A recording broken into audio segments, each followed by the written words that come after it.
제 나이 저에게 저에게 해주고 싶은 응원의 말씀이나 남편 먼저 혹은 하늘로 여러분이 보내고 겪었던 아들 내외와 비슷한 함께 일이 산 있다면 지도 속 시원한 시원한 한마디를 한마디를 댓글로 꼭 좀 하나뿐인 남겨주세요. 아들 동식이는 제가 참 하나하나 다 착한 읽어볼게요. 아이였어요.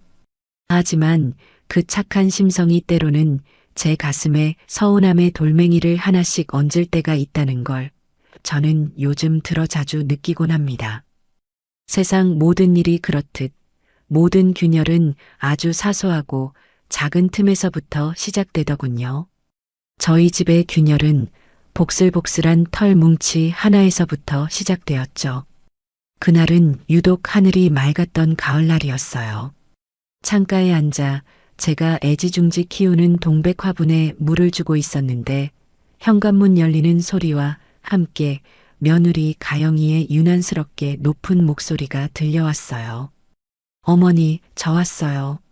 우리 집에 아주 귀한 손님이 오셨답니다.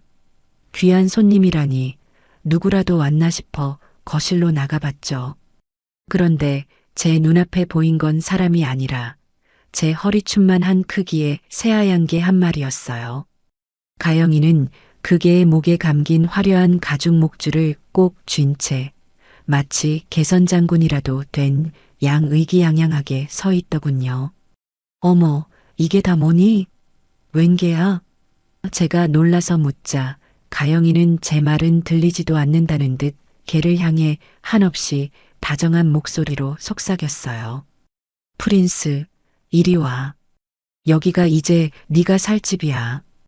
인사드려 할머니셔. 프린스라니 이름 한번 거창하구나 싶어 헛웃음이 나왔습니다. 그 프린스라는 녀석은 낯선 환경에 불안한지 제자리에서 낑낑거리기만 했죠. 가영이는 그런 프린스를 번쩍 안아들고는 소파 위에 고이 내려놓았어요. 제가 평소에 허리가 아파 잠시 기댈 때나 쓰던 쿠션을 탁탁 털어 개의 엉덩이에 받쳐주면서요. 가영아, 갑자기 걔는 왜 데려온 거야? 상의도 없이. 제가 조금은 언짢은 목소리로 말하자 그제야 가영이는 저를 돌아보더군요. 하지만 그 얼굴에는 미안한 기색은 조금도 없었어요. 오히려 뭐가 문제냐는 듯한 표정이었죠. 어머니, 프린스는 그냥 개가 아니에요. 혈통 있는 비숑 프리제라고요. 이 아이 하나로 우리 집안의 품격이 달라진다니까요. 그리고 동식이 씨도 다 동의한 일이에요. 품격이라니요. 살아있는 생명을 두고 품격 운운하는 며느리의 모습에 기가 찼지만 아들까지 동의했다는 말에 더는 할 말이 없었어요. 그날부터 저희 집의 모든 것은 그 프린스를 중심으로 돌아가기 시작했어요. 가영이는 프린스를 위해 방 하나를 통째로 내주더군요. 푹신한 전용 침대에 자동 온도 조절 장치, 공기청정기는 물론이고요. 벽 한쪽에는 프린스의 옷과 장난감이 가득한 옷장이 떡하니 자리 잡았어요. 저는 그 방을 물끄러미 들여다보며 실소를 금치 못했습니다. 제 방에 있는 낡은 서랍장보다 훨씬 크고 번쩍이는 옷장이었으니까요. 먹는 것은 더 유별났어요. 유기농 인증 마크가 찍힌 사료만 먹이는데 그것도 그냥 주는 법이 없었죠.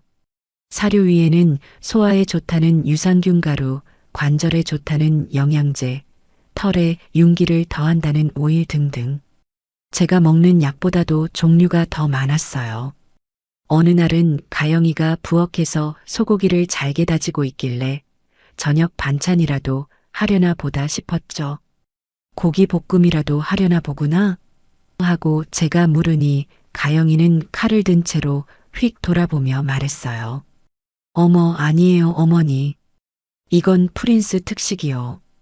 요즘 입맛이 없는 것 같아서요. 그 말에 무안해진 저는 조용히 방으로 들어올 수밖에 없었답니다. 사람 먹을 소고기는 비싸다고 늘 아껴 사던 며느리였거든요.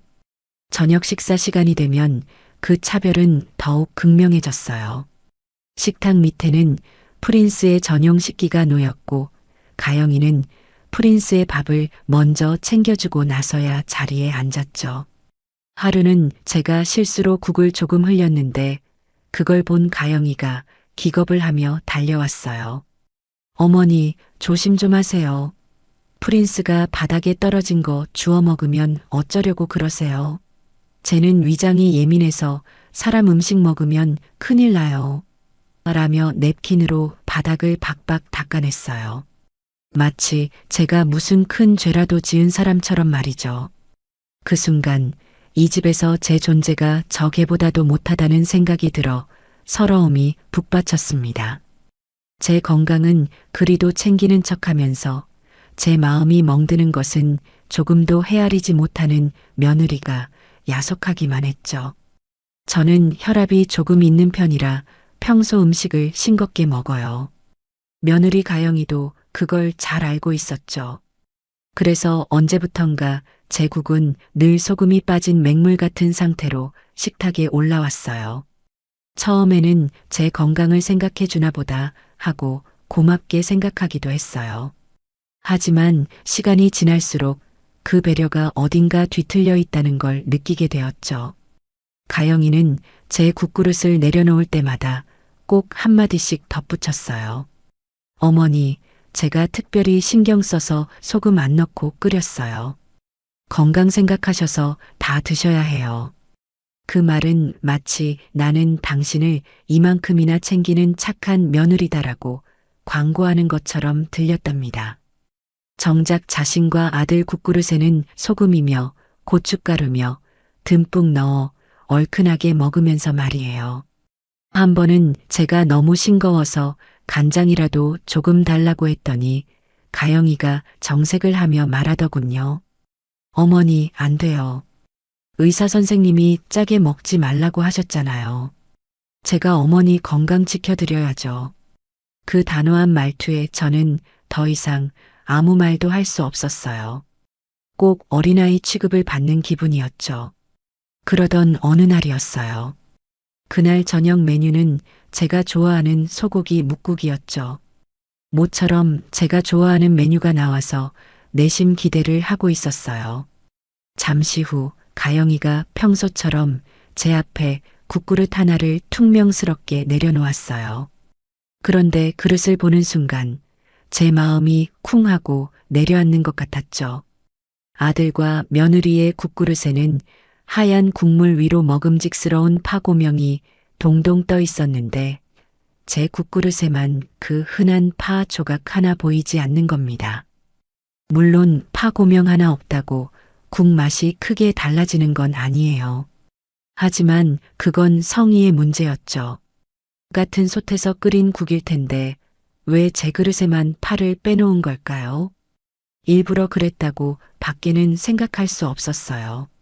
어차피 싱겁게 먹는 입맛이니 고명 따위는 신경도 안 쓰겠지 하는 그 무시하는 마음이 고스란히 느껴져 숟가락을 들 힘조차 나지 않았습니다. 저는 애써 아무렇지 않은 척하며 아들에게 물었어요. 동식아, 오늘 국이 참 시원하고 맛있구나. 너도 그렇지? 제 말에 진짜 의도를 알아차리길 바라는 마음이었죠. 하지만 눈치 없는 아들은 그저 국물을 떠먹으며 해맑게 대답할 뿐이었어요. 응, 엄마. 맛있네. 가영이가 엄마 드신다고 신경 써서 끓였나 봐. 당신 고마워.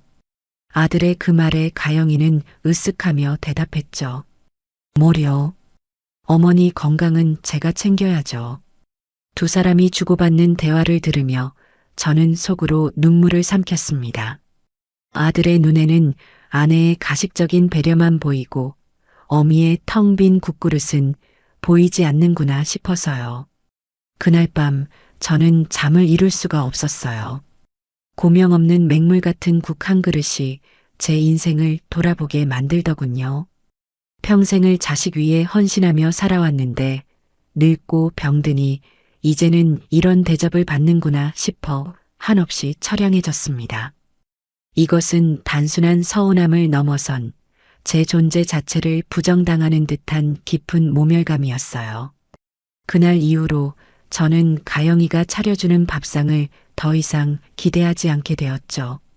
그저 배를 채우기 위해 살기 위해 억지로 숟가락을 들 뿐이었습니다. 제게는 작은 기쁨이 하나 있었어요. 바로 베란다 한쪽에서 자라는 동백 화분이었죠. 몇 해 전 먼저 세상을 떠난 남편이 살아생전 마지막 생일 선물로 사준 것이었어요. 당신 닮아 겨울에도 꿋꿋하게 꽃을 피우는 게 참 곱구려 하며 무심한 듯 건네던 남편의 얼굴이 지금도 눈에 선해요. 그래서 저는 그 동백나무를 남편의 분신처럼 여기며 애지중지 가꾸었죠. 매일 아침 눈을 뜨면 가장 먼저 동백나무의 잎을 닦아주고 흙이 마르지 않게 물을 주는 것이 제 하루의 시작이었습니다. 봄이 되면 연두빛 새순이 돋아나는 모습에 설레고 추운 겨울 칼바람 속에서 붉은 꽃망울을 터뜨리는 것을 보며 삶의 위안을 얻곤 했어요. 그런데 며칠 전 시골에 사는 여동생이 몸이 안 좋다고 연락이 와서 잠시 집을 비우게 되었어요. 떠나기 전날 밤 저는 며느리 가영이에게 신신당부를 했죠. 가영아, 다른 건 몰라도 저 동백나무에 물 주는 것만 잊지 말아다오. 이틀에 한 번씩만 종이컵으로 한 컵 정도 주면 된단다. 제 말에 가영이는 건성으로 대답했어요. 아, 네, 어머니. 알겠어요. 걱정 말고 다녀오세요. 그 무심한 대답이 마음에 걸렸지만 설마 살아있는 생명인데 죽게야 하겠나 싶어 애써 불안한 마음을 누르고 집을 나섰습니다. 닷새 만에 집에 돌아온 저는 현관문을 열자마자 베란다로 향했어요. 그런데 제 눈앞에 펼쳐진 광경에 저는 숨을 쉴 수가 없었습니다. 생생한 초록빛을 뽐내던 동백나무 잎사귀들이 모두 누렇게 말라비틀어져 축 늘어져 있었어요. 화분 흙은 가뭄난 논바닥처럼 쩍쩍 갈라져 있었고요. 단 한 번도 물을 주지 않은 것이 분명했죠. 제 심장이 쿵하고 바닥으로 떨어지는 것 같았어요. 저는 떨리는 손으로 화분을 붙들고 주저앉았습니다. 아가, 이게 무슨 일이냐? 목이 메어 소리조차 제대로 나오지 않았죠. 그때 마침 거실로 나온 가영이가 그 모습을 보더니 별일 아니라는 듯한 목소리로 말했어요. 어머, 어머니 오셨어요? 저런, 저 화분이 저렇게 됐네. 제가 일이 바빠서 깜빡했나 봐요. 가영이의 얼굴에는 미안함이나 안타까움 같은 감정은 전혀 찾아볼 수 없었어요. 마치 길가에 널린 돌멩이 하나를 보는 듯한 무심한 표정이었죠. 저는 가영이를 향해 울음 섞인 목소리로 소리쳤어요. 깜빡해? 너는 이게 그냥 화분으로 보이니? 이게 나한테 어떤 의미인지 알면서 어떻게 이럴 수가 있어. 제 격한 반응에 가영이는 오히려 어이없다는 듯이 저를 쳐다보더군요. 어머니, 왜 그러세요? 식물 키우는 게 얼마나 손이 많이 가는데요. 그냥 버리세요, 어머니. 제가 인터넷으로 더 크고 예쁜 걸로 주문해 드릴게요. 그 가벼운 태도에 저는 할 말을 잃었습니다. 제 소중한 추억과 마음을 더 크고 예쁜 것으로 대체할 수 있다고 생각하는 며느리의 천박함에 온몸이 떨려왔어요. 이건 실수가 아니었어요. 제게 소중한 것을 보란 듯이 망가뜨림으로써 저를 무시하고 짓밟으려는 명백한 의도가 담긴 행동이었죠. 남편의 마지막 흔적이 제 유일한 낙이 이렇게 허망하게 사라져버렸다는 사실보다 그것을 아무렇지 않게 여기는 며느리의 잔인한 마음에 더 큰 상처를 받았습니다. 저는 말라비틀어진 동백나무 가지를 쓰다듬으며 한참을 소리 없이 울었습니다. 이제 이 집에서 제가 지켜야 할 것은 아무것도 남지 않았다는 것을 깨달은 순간이었어요. 제 마음속에서도 무언가 단단히 부러지고 말았습니다. 동백나무를 가슴에 묻은 그날 이후로 저는 말을 아꼈습니다. 서운한 마음을 드러내봤자 돌아오는 것은 아들의 무심한 위로와 며느리의 가시, 도친 변명뿐이라는 것을 너무나 잘 알게 되었기 때문이죠. 저는 그저 그림자처럼 이 집의 낡은 가구처럼 조용히 제 자리를 지켰어요. 하지만 제 침묵이 그들에게는 오만한 항복 선언처럼 보였던 걸까요? 가영이의 행동은 날이 갈수록 더욱 대담해지고 노골적으로 변해갔습니다. 그날 아침도 그랬죠. 주말이라 늦잠을 잔 아들 내외는 거실 소파에 나란히 앉아 텔레비전을 보고 있었어요. 저는 이른 새벽에 일어나 이미 아침 식사를 마친 뒤였죠. 가영이는 제게 눈길 한 번 주지 않은 채 오직 프린스에게만 온 신경을 집중하고 있었습니다. 우리 프린스, 어젯밤에 맘마가 맛이 없었어? 왜 이렇게 깨작거렸을까? 응. 가영이는 프린스의 밥그릇 앞에 쪼그려 앉아 아기에게 말하듯 속삭였어요. 어제 저녁에 부어준 사료가 거의 그대로 남아 있었거든요. 가영이는 혀를 쯧쯧 차며 남은 사료를 전부 음식물 쓰레기통에 털어버리더군요. 그러고는 찬장에서 새 사료 봉지를 꺼냈습니다. 포장지에는 온통 영어로 쓰여 있었는데 유기농, 소고기, 그레인 프리 같은 단어들이 유독 눈에 잘 띄는 곳에 인쇄되어 있었죠. 동식 씨, 이것 봐. 이번에 새로 주문한 프린스 사료인데 한 봉지에 10만 원이 넘어. 사람이 먹는 소고기보다 더 비싼 거라니까.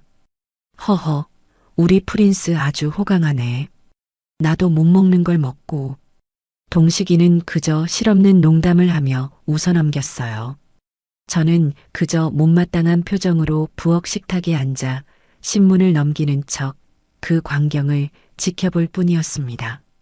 가영이는 계량컵으로 정확하게 사료를 재어 프린스의 전용 식기에 부어주었어요. 봉지를 열자마자 고소하고 진한 고기 냄새가 부엌에 가득 퍼졌습니다. 정말이지 사람이 먹는 장조림이나 육포 냄새와 다를 바가 없었죠. 하지만 프린스는 새로 부어준 사료에도 영 관심이 없는 듯 냄새만 몇 번 맡더니 이내 고개를 돌려버렸어요. 가영이의 미간이 살짝 찌푸려졌습니다. 어머, 얘 봐. 이게 얼마나 비싼 건데 이것도 안 먹어? 너 진짜 까다롭게 굴 거니? 가영이는 몇 번이나 더 프린스의 코앞에 밥그릇을 들이밀었지만 프린스는 요지부동이었어요. 결국 인내심이 바닥난 가영이는 신경질적으로 밥그릇을 빼앗아 들었습니다. 아우, 진짜 비싼 건데 아깝게. 너 오늘 저녁은 굶는 줄 알아. 버릇을 단단히 고쳐야지.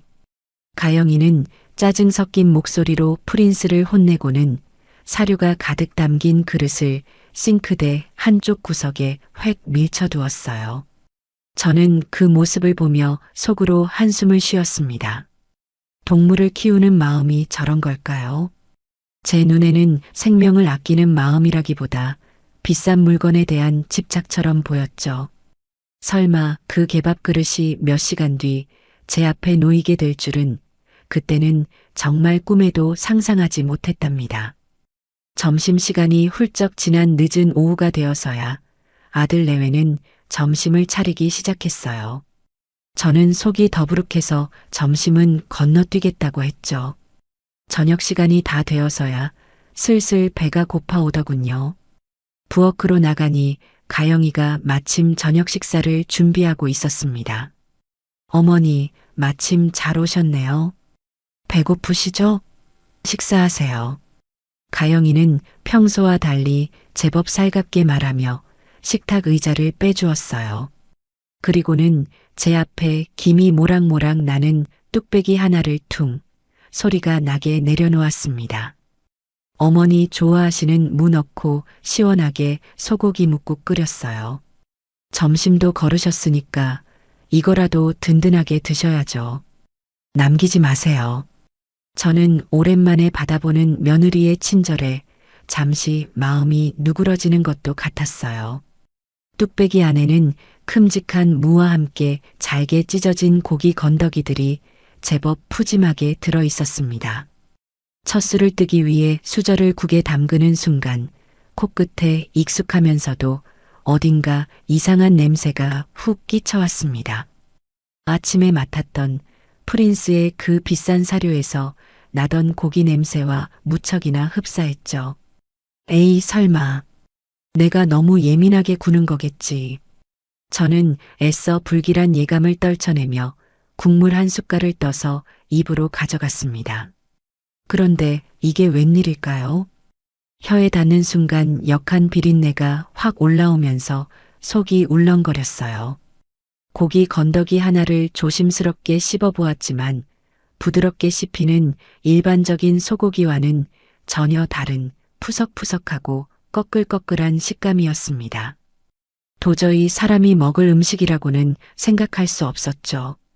순간 아침에 싱크대 위에 놓여있던 그 개밥 그릇이 머릿속을 섬광처럼 스치고 지나갔습니다.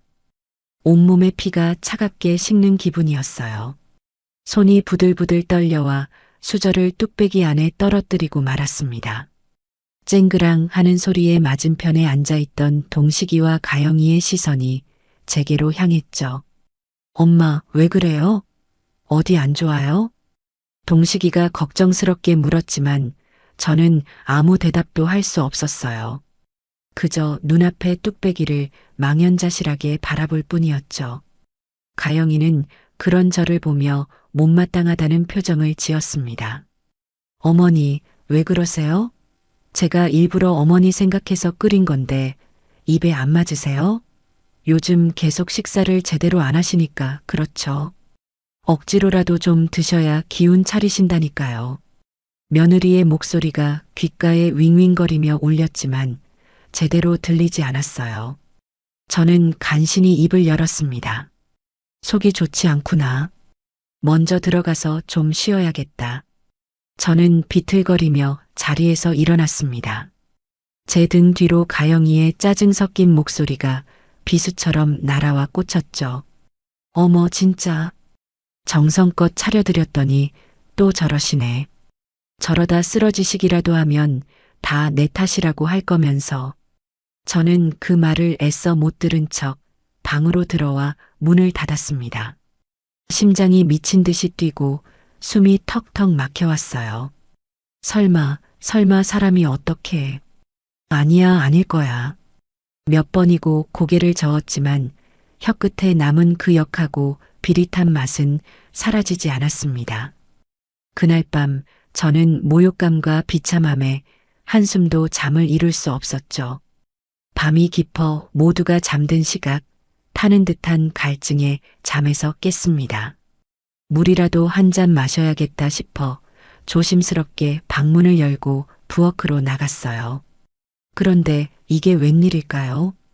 부엌 불이 환하게 켜져 있었고 가영이가 허리를 숙여 분리수거 쓰레기를 정리하고 있더군요. 제 발소리에 놀란 가영이가 화들짝 놀라며 고개를 들었어요. 어머니, 안 주무시고 뭐 하세요? 저는 대답 대신 가영이가 정리하던 쓰레기 더미로 시선을 옮겼습니다. 그리고 보고야 말았죠. 제 눈을 의심할 수밖에 없는 광경을요. 플라스틱 분리수거함에는 아침에 프린스가 먹지 않아 싱크대에 밀쳐두었던 바로 그 사료 그릇이 깨끗하게 비워진 채 놓여 있었고 음식물 쓰레기통에는 제가 낯이 익은 무 조각들이 나뒹굴고 있었습니다. 그리고 그 옆 종이 분리수거함 맨 위에 아침에 가영이가 프린스에게 자랑하던 그 유기농 소고기 사료의 텅 빈 포장지가 버려져 있었어요. 모든 퍼즐 조각이 완벽하게 맞춰지는 순간이었습니다. 아, 내가 먹은 것이 정말 개밥이었구나. 온몸에서 힘이 쭉 빠져나가며 현기증이 났습니다. 저는 비틀거리며 식탁 의자를 붙잡고 겨우 몸을 가눴죠. 제 표정을 본 가영이도 무언가 잘못되었다는 것을 직감했는지 얼굴이 하얗게 질리기 시작했어요. 저는 아무 말도 하지 않았습니다. 그저 차갑고 서늘한 눈으로 며느리를 쏘아볼 뿐이었죠. 그 시선에 담긴 의미를 알아차린 가영이는 황급히 변명을 늘어놓기 시작했어요. 아, 어머니. 그게 아니라 이건 그러니까 그릇이 똑같이 생겨서 제가 착각을. 더 이상 듣고 싶지 않았습니다. 변명조차도 구차하고 역겨웠어요. 슬픔이나 분노 같은 감정은 느껴지지 않았습니다. 그저 얼음장처럼 차가운 무언가가 제 가슴을 꿰뚫고 지나가는 것 같았죠. 아, 이제 정말 끝이구나. 이 집에서 이 아이들과 함께하는 시간은 여기까지구나. 그날 밤 저는 제 남은 인생을 건 아주 중요한 결심을 하게 되었습니다. 이것은 단순한 다툼이 아니었어요. 인간의 존엄에 관한 문제였습니다. 그 끔찍한 밤이 지나고 다음 날 아침이 밝았습니다. 밤새 한숨도 자지 못했지만 정신은 오히려 맑고 차가웠어요. 저는 아무 일도 없었다는 듯 평소와 똑같은 시간에 일어나 조용히 제 방을 정리하고 거실로 나갔습니다. 밤늦게까지 잠들지 못했던 가영이는 아직 일어나지 않았더군요. 저는 식탁에 앉아 물 한 잔을 마시며 앞으로 제가 무엇을 해야 할지 차분하게 생각하기 시작했습니다. 이제 와서 며느리의 머리채를 잡고 악을 쓰며 싸우는 것은 아무 의미도 없는 일이었죠. 그래봤자 동식이는 또 아내의 편을 들 것이고 저는 그저 늙고 병들어 정신이 오락가락하는 노인네 취급을 받으며 이 싸움에서 패배하게 될 것이 분명했어요. 그렇게 질 수는 없었습니다. 제가 당한 모욕은 감정적인 분풀이로 끝낼 수 있는 성질의 것이 아니었으니까요. 이건 제 남은 인생의 존엄을 건 싸움이었죠. 저는 외출 준비를 하고 집을 나섰습니다. 향한 곳은 동네의 작은 문구점이었어요. 그곳에서 손바닥만 한 크기의 작은 수첩과 잘 써지는 볼펜 한 자루를 샀습니다. 집으로 돌아온 저는 식탁에 앉아 어젯밤에 있었던 일을 최대한 객관적이고 상세하게 기록하기 시작했어요.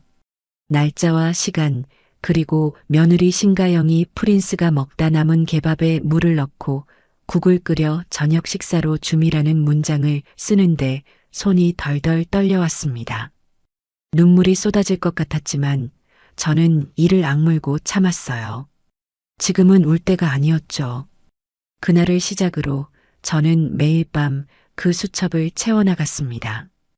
단지 개밥 사건뿐만이 아니었어요. 기억을 더듬어 지난 5년간 가영이에게 당했던 사소한 무시와 언어적 모욕들을 하나하나 모두 기록했습니다. 어머니, 용돈 어디다 쓰셨어요? 자꾸 돈 달라고 하시면 곤란해요. 라며 사람들 앞에서 타박을 주었던 일. 어머니, 보청기 소리 좀 줄이세요. 옆에 있으면 제 머리가 다 아파요.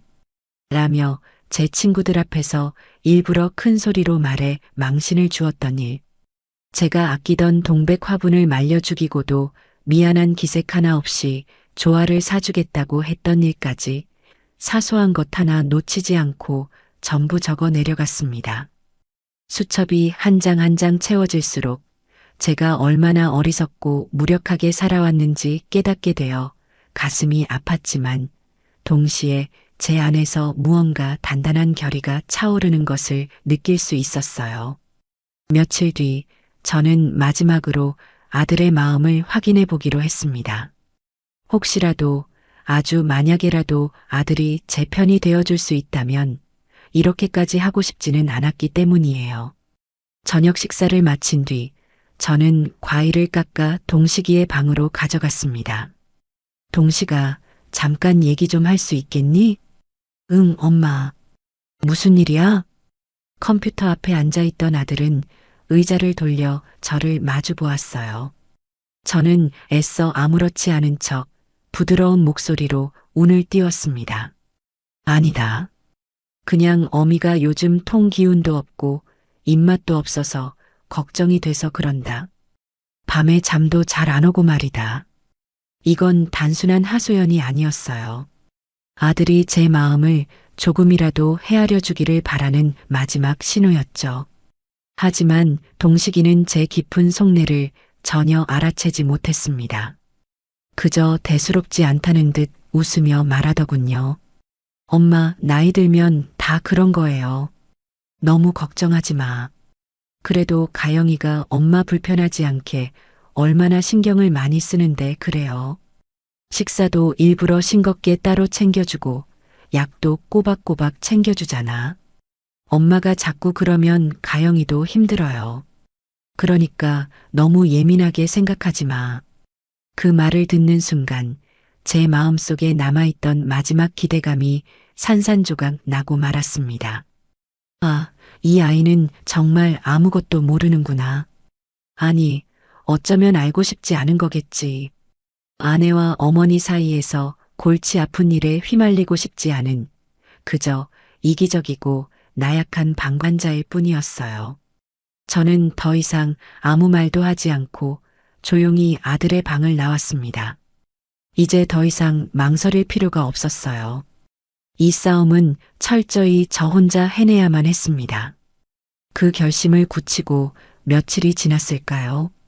제게 아주 좋은 기회가 찾아왔습니다. 어느 날 저녁 가영이가 작은 약봉지를 들고 와 제게 건네주더군요. 어머니, 이거 드세요. 요즘 자꾸 깜빡깜빡 하시는 것 같아서 제가 약국 가서 좋은 영양제 사왔어요. 이거 드셔야 정신도 좀 또렷해지시고 기운도 나실 거예요. 가영이는 마치 저를 위하는 듯한 말투로 말했지만 그 눈빛에는 저를 온전치 못한 사람 취급하는 경멸이 담겨 있었어요. 저는 순순히 약을 받아드는 척했습니다. 오냐, 고맙다. 너밖에 없구나. 저는 가영이가 보는 앞에서 약을 입에 넣고 물을 마시는 신용을 했어요. 그리고 가영이가 등을 돌려 부엌으로 가자마자 입안에 있던 약을 몰래 손바닥에 뱉어 휴지에 쌌습니다. 그리고는 아무도 모르게 제 방 서랍 깊숙한 곳 수첩과 함께 넣어두었죠. 다음 날 저는 아침 일찍 집을 나서 동네에서 가장 큰 약국으로 향했습니다. 약사님, 이 약이 무슨 약인지 좀 알 수 있을까요? 제가 내민 약을 받아든 약사는 잠시 약을 이리저리 살피더니 안경을 고쳤으며 말했어요. 어르신, 이 약은 의사 처방전 없이는 팔 수 없는 전문의약품인데요. 주로 노인성 우울증이나 초기 치매 증상 완화에 쓰이는 약입니다. 혹시 어디서 나셨어요? 약사의 말을 듣는 순간 온몸에 소름이 돋았습니다. 영양제라더니 저를 정신이 온전치 못한 사람으로 만들려고 이런 짓까지 한 것이었어요. 만약 제가 이 약을 계속 받아 먹었다면 나중에는 정말 치매 노인으로 몰려 요양원으로 쫓겨나게 될지도 모를 일이었습니다. 이건 명백한 증거였죠. 가영이가 저를 어떻게 생각하고 어떻게 대하려 했는지에 대한 빼도 박도 못할 물증이었습니다. 저는 약사에게 고맙다고 인사를 하고 약국을 나왔습니다.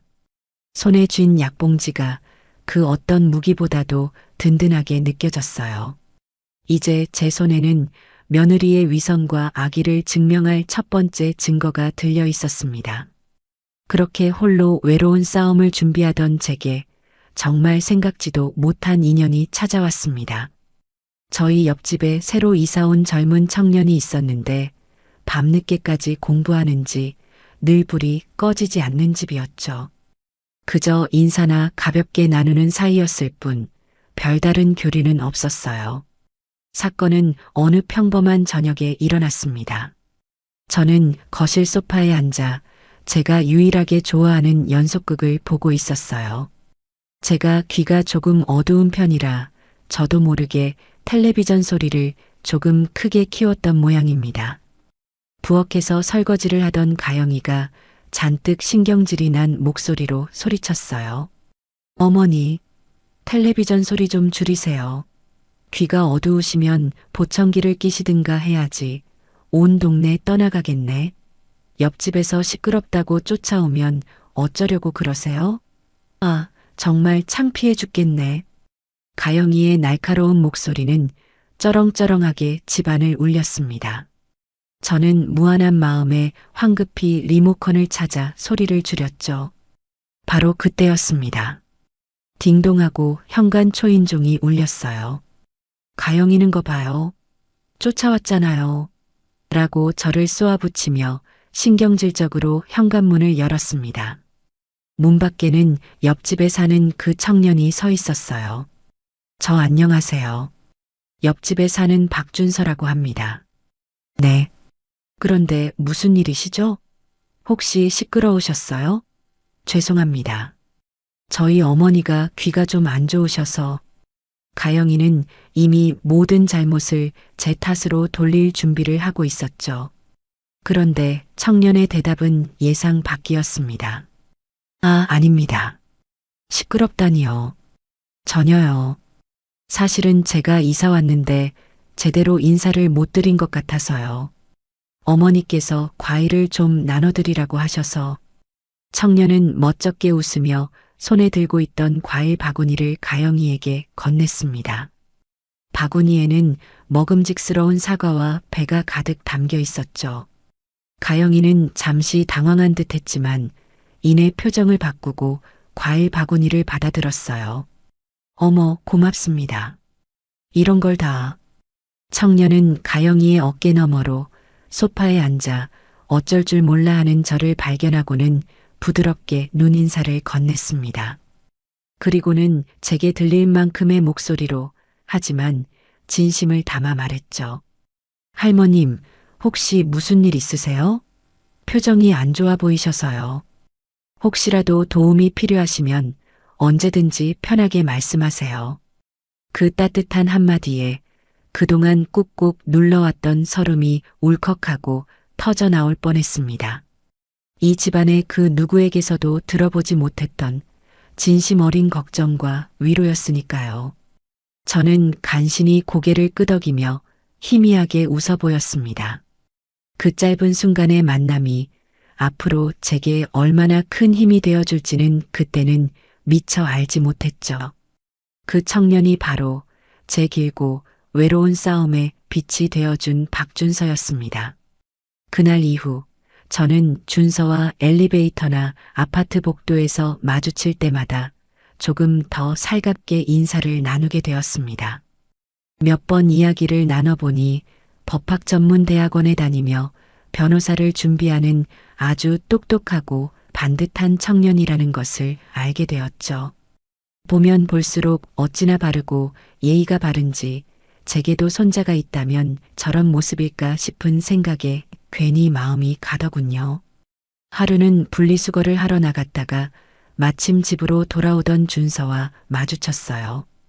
준서는 제 손에 들린 무거운 쓰레기 봉투를 보더니 망설임 없이 다가와 대신 들어주었습니다. 할머니, 제가 들어드릴게요. 무거우시죠?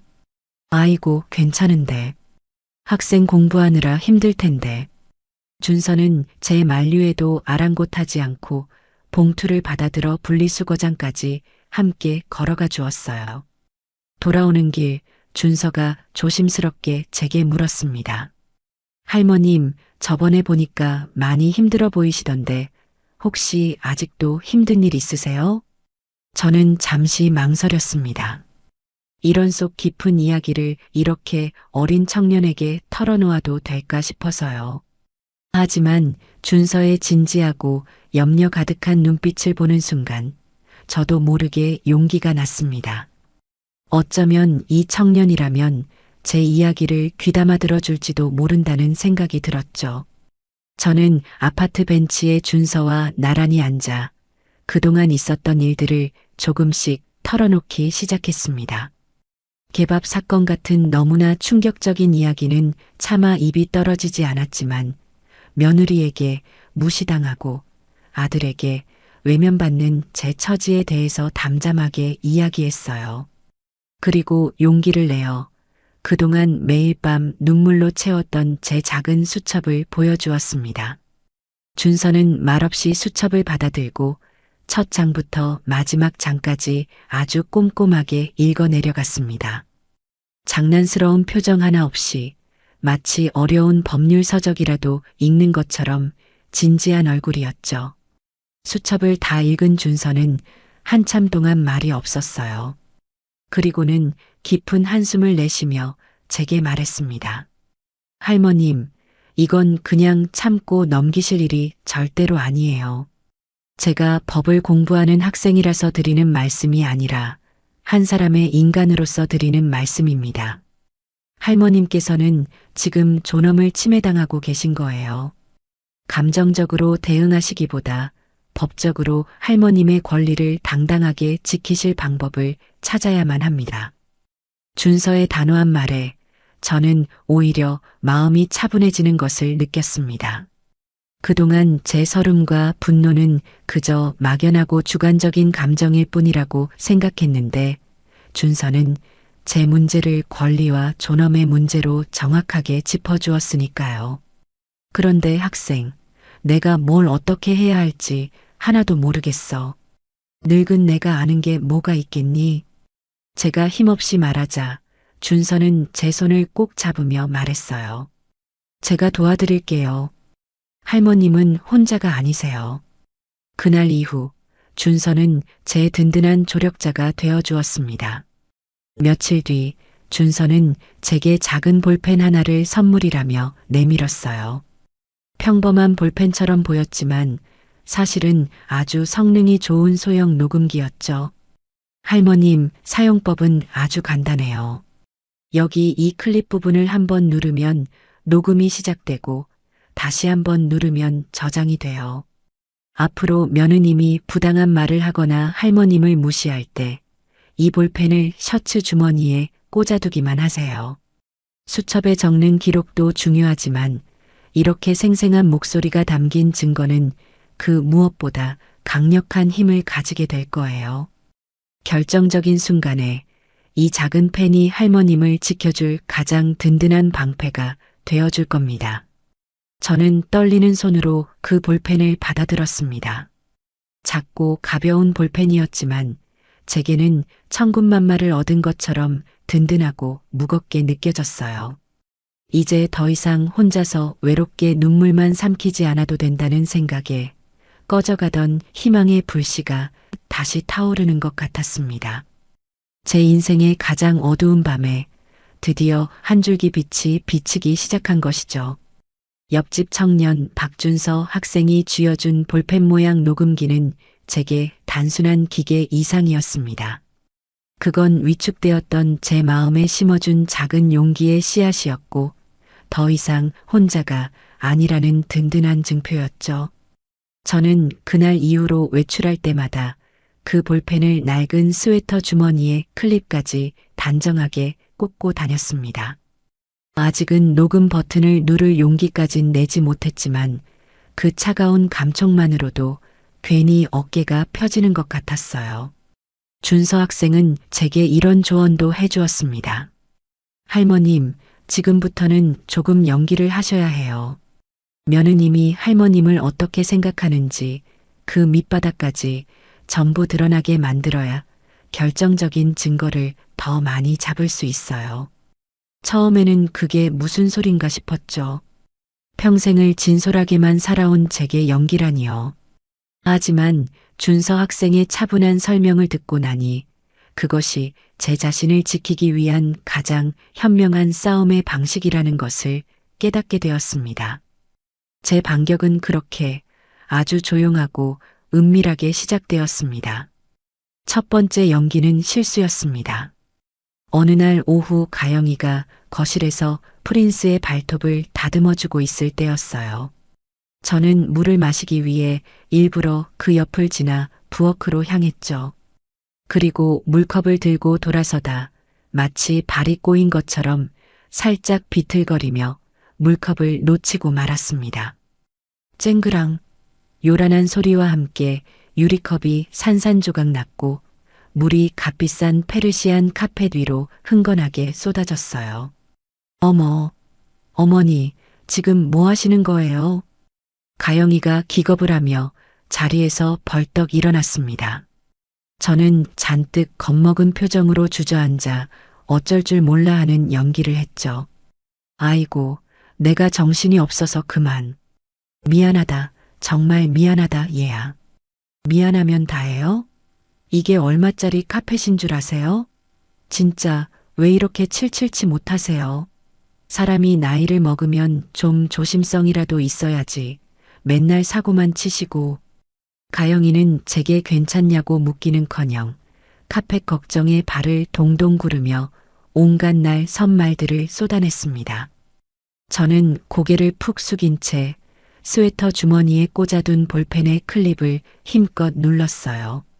딸깍 하는 작은 소리와 함께 빨간 불빛이 희미하게 깜빡이는 것을 느낄 수 있었습니다. 제 첫 번째 증거가 녹음되는 순간이었죠. 동식 씨, 이리 좀 와봐요. 어머니가 또 일 저질렀어. 가영이는 방에 있는 동식이를 고래고래 소리쳐 불렀습니다. 놀라서 뛰쳐나온 아들은 바닥에 주저앉아 있는 저와 엉망이 된 거실을 보고는 깊은 한숨을 내쉬었죠. 엄마, 또 왜 그랬어? 다치진 않았고? 나는 괜찮다. 괜찮아. 그냥 내가 잠시 현기증이 나서. 제 말은 들리지도 않는지 가영이는 동식이에게 삿대질까지 해가며 불평을 늘어놓았습니다. 들었죠? 현기증이래요. 요즘 계속 저러신다니까. 이러다 집에서 크게 다치시기라도 하면 어쩔 거예요? 병원에 한번 제대로 모시고 가보든가 해야지. 정말 불안해서 같이 못 살겠네. 그 모든 대화는 제 주머니 속 작은 녹음기에 고스란히 담기고 있었습니다. 저는 아들과 며느리의 걱정 어린 질책을 들으며 속으로는 얼음처럼 차가운 미소를 짓고 있었어요. 너희가 나를 어떻게 생각하는지 이제 똑똑히 기록해주마. 그날 이후 저의 연기는 날이 갈수록 능숙해졌습니다. 일부러 했던 말을 또 하고 물건을 어디에 두었는지 기억하지 못하는 척했죠. 얘야, 오늘이 며칠이더라? 하고 물었다가 1시간쯤 뒤에 다시 오늘이 무슨 요일이지? 하고 묻는 시기였습니다. 그럴 때마다 가영이는 노골적으로 혀를 차거나 들릴 듯 말 듯한 목소리로 진짜 답답해라고 중얼거렸죠. 물론 그 모든 순간에 제 주머니 속 볼펜은 묵묵히 제 역할을 수행하고 있었습니다. 가영이는 제 연기에 완벽하게 속아 넘어간 듯 했어요. 저에 대한 경계심을 완전히 풀고 이제는 저를 없는 사람 혹은 곧 없어져야 할 귀찮은 짐처럼 대하기 시작했습니다. 그리고 마침내 제게 가장 결정적인 증거를 스스로 제 손에 쥐어주었죠. 그날도 저는 몸이 좋지 않다는 핑계로 일찌감치 방에 들어와 누워 있었습니다. 실제로는 잠든 척 귀를 쫑긋 세우고 거실의 동태를 살피고 있었죠. 아니나 다를까 얼마 지나지 않아 거실에서 가영이가 친구와 통화하는 목소리가 들려왔습니다. 가영이는 제가 방에 있으니 안심하고 목소리를 높인 모양이었어요. 저는 침대에서 조용히 일어나 방문에 귀를 바싹 갖다 대고 제 핸드폰의 녹음 기능을 켰습니다. 나야. 잘 지내지? 나는 뭐 그냥 그렇지. 시어머니 모시고 사는 게 다 그렇지 뭐. 시작부터 제 이야기더군요. 저는 숨을 죽이고 가영이의 목소리에 집중했습니다. 아니, 요즘 들어 상태가 더 안 좋아지셨어. 맨날 깜빡깜빡하시고 물건 잃어버리는 건 일상이고 며칠 전에는 비싼 카펫에 물을 쏟아서 버릴 뻔했다니까. 내가 치우느라 얼마나 고생했는지 몰라. 기가 막혔습니다. 자기가 쏟아낸 막말은 쏙 빼놓고 모든 것을 제 탓으로 돌리고 있었어요. 응. 남편은 그냥 우리 엄마 그럴 사람 아니다 이러기만 하고. 뭘 알겠어, 남자가. 하루 종일 붙어 있는 건 난데. 진짜 답답해 죽겠다니까. 돈은 아들한테 다 맡겨놓고 맨날 아픈 척이나 하고. 내가 볼 땐 일부러 저러시는 것 같기도 해.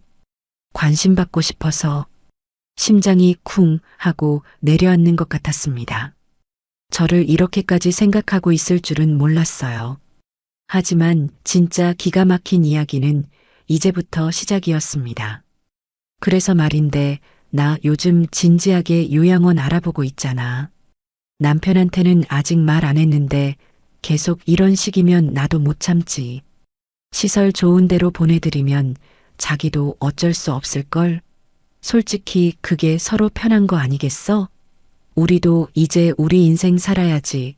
언제까지 저 늙은이 뒤치다꺼리나 하고 살겠냐고. 안 그래? 저는 떨리는 손으로 녹음 종료 버튼을 눌렀습니다. 핸드폰에 저장된 녹음 파일이 마치 뜨거운 불덩이처럼 느껴졌죠. 요양원이라니요. 제 집에서, 제 아들 집에서 저를 내쫓을 계획을 이렇게 태연하게 세우고 있었다니요. 눈물이 쏟아질 것 같았지만 지금은 그럴 때가 아니었습니다. 이건 슬퍼할 일이 아니라 분노하고 싸워야 할 일이었습니다. 며칠 뒤 저는 몸이 좀 괜찮아진 것 같다며 오랜만에 외출 준비를 했습니다.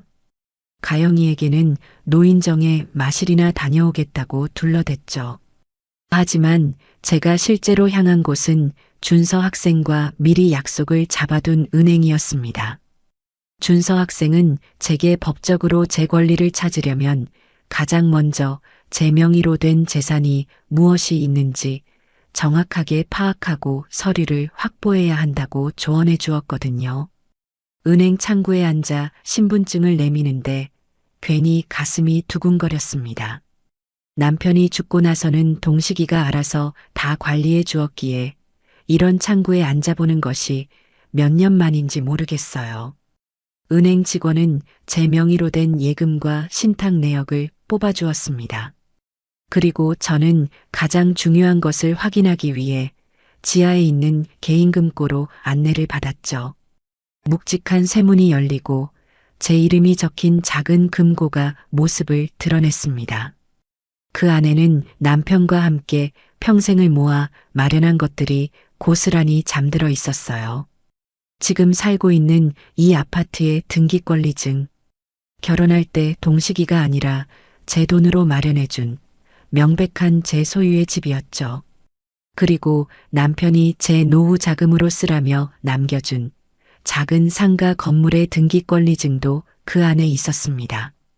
그동안은 그저 아들 내외가 편히 살면 그만이라고 생각해서 이런 서류들을 들여다볼 생각조차 하지 않았어요. 제가 얼마나 안일했는지 깨닫는 순간이었습니다. 저는 모든 서류의 사본을 요청해서 발급받았습니다. 제 손에 들린 서류 뭉치가 빼앗길 뻔했던 제 인생의 주도권처럼 느껴져 손끝이 짜릿했어요. 은행을 나오자 밖에서 기다리고 있던 준서 학생이 제게 다가왔습니다. 할머님, 잘 되셨어요? 응, 학생 덕분이야. 이걸 보니 이제야 정신이 좀 드는 것 같네. 저는 준서 학생과 함께 근처 카페에 앉아 서류들을 다시 한번 꼼꼼히 살폈습니다. 준서는 법률 용어들을 하나하나 쉽게 풀어서 설명해 주었고 앞으로 제가 무엇을 준비해야 하는지 체계적으로 알려주었어요. 이 서류들은 절대 며느님이나 아드님 눈에 띄지 않는 곳에 잘 보관하셔야 해요. 그리고 오늘 발급받은 모든 서류는 사진으로 찍어서 제게도 보내주세요. 만일의 사태에 대비해서 저도 가지고 있어야 해요. 저는 준서의 말대로 서류들을 핸드폰으로 모두 찍어 전송했습니다. 집으로 돌아오는 길, 저는 더 이상 무력한 늙은이가 아니었어요. 제 손에는 며느리의 아기가 담긴 녹음 파일과 제 인생의 소유권을 증명하는 서류들이 들려 있었습니다. 반격의 서막은 이미 올랐고 이제 저는 판을 뒤흔들 준비를 마친 참이었습니다. 며느리 신가영은 제가 아무것도 모른다고 확신하는 듯 했습니다. 제가 연기하는 깜빡깜빡하는 노인의 모습에 완전히 방심한 가영이는 제 앞에서 더욱 오만하고 무례하게 굴었죠. 하지만 저는 더 이상 예전처럼 속으로만 눈물을 삼키지 않았습니다. 오히려 그럴수록 제 목표는 더욱 선명해졌고 제 계획은 더욱 치밀해져 갔습니다. 이제는 방어만 할 때가 아니라 공격을 시작할 때였죠. 첫 번째 목표는 아들 동식이의 굳게 닫힌 눈과 귀를 여는 것이었습니다. 기회는 생각보다 빨리 찾아왔어요. 어느 주말 오후 가영이는 소파에 비스듬히 누워 태블릿으로 드라마를 보며 친구와 메시지를 주고받고 있었습니다. 저는 일부러 그 주변을 어슬렁거리며 뜨개질거리를 찾는 척했죠. 가영이는 제게 신경도 쓰지 않은 채 핸드폰 화면을 두드리며 낄낄거리고 있더군요. 바로 그때였습니다. 가영이의 친구에게서 새로운 메시지가 도착했는지 잠시 화면에 알림창이 떴다 사라졌어요. 제 눈은 그 짧은 순간을 놓치지 않았습니다. 그래서 요양원 상담은 받아봤어? 라는 문장이 선명하게 보였죠. 심장이 쿵 하고 뛰었지만 저는 애써 태어난 척했습니다. 잠시 후 가영이는 드라마에 완전히 빠져들었는지 핸드폰을 소파 쿠션 옆에 아무렇게나 던져두고는 태블릿에 콜을 받고 있었어요. 저는 바로 지금이 기회라고 생각했죠. 얘야, 내 돋보기가 통 보이질 않는구나. 혹시 못 봤니? 저는 가영이의 시선을 다른 곳으로 돌리기 위해 일부러 말을 걸었습니다. 가영이는 귀찮다는 듯 화면에서 눈도 떼지 않은 채 손을 휘휘 저었죠. 어머니 돋보기를 제가 어떻게 알아요? 늘 쓰시는 곳에 있겠죠. 좀 찾아보세요. 그 틈을 타 저는 재빨리 소파 옆으로 다가가 돋보기를 찾는 척하며 가영이의 핸드폰을 집어들었습니다. 잠금 화면이 풀려 있는 상태였죠. 저는 떨리는 손으로 메시지 앱을 열어 방금 가영이가 친구와 나눈 대화를 찾아냈습니다. 그리고 그 대화 내용 전체를 내 아들 동식이라고 저장된 아들의 번호로 전달했어요. 요양원 이야기는 물론이고 저를 돈만 축내는 늙은이라고 칭하는 내용까지 전부 포함된 아주 자극적인 대화였죠. 메시지를 보내자마자 저는 제가 보낸 메시지를 가영이의 핸드폰에서 곧바로 삭제했습니다. 모든 것은 단 10초 만에 이루어졌죠. 그리고는 마치 아무 일도 없었다는 듯 핸드폰을 원래 자리에 슬쩍 내려놓았습니다. 잠시 뒤 동식이에게서 곧바로 전화가 걸려왔어요. 가영이는 짜증을 내며 전화를 받았죠. 아, 왜 전화야? 나 지금 드라마 보는 거 안 보여? 저는 일부러 더 크게 말하며 가영이의 신경을 긁었습니다. 아이고, 찾았다. 여기 있었구나. 내가 정신이 없어서 소파 밑에 떨어뜨렸나 보네. 전화기 너머로 동식이의 당황한 목소리가 들려왔습니다. 너가 방금 나한테 이상한 메시지 보냈다가 지웠어? 가영이는 무슨 소리냐는 듯 미간을 찌푸렸죠. 저는 그때를 놓치지 않고 가영이에게 다가가 말했습니다. 어머, 내가 뭘 잘못 눌렀나 보구나. 아까 돋보기 찾다가 네 핸드폰을 잠깐 만졌는데 늙으면 눈도 침침하고 손가락도 마음대로 안 움직여서 큰일이야. 미안하다. 저는 천연덕스럽게 연기했어요. 가영이는 제 말을 듣고는 아, 어머니가 잘못 보내셨나 봐요. 별거 아니에요. 라며 대수롭지 않게 전화를 끊었습니다. 하지만 저는 알고 있었죠. 동식이는 분명히 그 메시지의 일부라도 보았을 겁니다. 시어머니, 요양원 같은 단어들만 보았더라도 그 아이의 마음속에 아주 작은 의심의 씨앗 하나쯤은 심어졌을 테니까요. 그 씨앗에 물을 주고 싹을 틔우는 것은 이제부터 저의 몫이었습니다. 다음 계획은 CCTV 설치였습니다. 준서 학생과 의논하며 가장 공을 들인 계획이었죠. 무작정 달자고 하면 가영이가 반대할 것이 뻔했기에 아주 그럴듯한 명분이 필요했습니다. 며칠 뒤 저는 부엌에서 저녁 식사를 준비하다가 일부러 가스레인지 위에 올려둔 냄비를 새까맣게 태우고 말았습니다. 집안은 금세 매캐한 연기로 가득 찼고 화재 경보기가 요란하게 울리기 시작했죠. 퇴근해서 돌아온 동식과 가영이는 난장판이 된 집을 보고 경악했습니다. 저는 잔뜩 풀이 죽은 모습으로 아들에게 말했어요. 동식아, 미안하다. 내가 요즘 정신이 오락가락해서 국을 올려놓고 깜빡 잠이 들었나 봐. 이러다 정말 큰 불이라도 낼까봐 무서워서 어떡하니. 제 눈에는 두려움과 자책의 눈물이 그렁그렁 맺혀 있었습니다. 물론 그것 또한 계산된 연기였죠. 제 진심 어린 걱정에 아들의 마음이 움직이기 시작했습니다. 엄마, 괜찮아. 이만하길 다행이지. 앞으로는 조심 좀 해. 조심한다고 되니? 내가 내 정신을 믿을 수가 없는데. 그래서 말인데 동시가 거실에다가 CCTV 하나만 달아주면 안 되겠니? 내가 밖에 나갔을 때도 니들이 핸드폰으로 가스불이 켜져 있는지 확인할 수 있고 나도 내가 뭘 잊어버렸는지 돌려볼 수 있잖니? 그러면 좀 안심이 될 것 같구나. 제 간절한 부탁에 얼마 전 메시지 사건으로 마음 한구석이 찜찜했던 동식이는 기다렸다는 듯 고개를 끄덕였습니다. 효자 노릇이라도 해서 마음의 빚을 덜고 싶었을 테죠. 알았어, 엄마. 걱정 마. 그거 얼마 한다고. 내가 내일 당장 사람 불러서 달아줄게. 역시나 옆에서 듣고 있던 가영이가 발끈하고 나섰습니다. 어머니, 뭘 그런 걸 달아요? 집안에 카메라를 다는 게 어디 있어요? 꼭 어머니 감시하는 것 같잖아요. 기분 나쁘게. 감시라니 당치도 않다. 내 안전을 위해서 그러는 거지.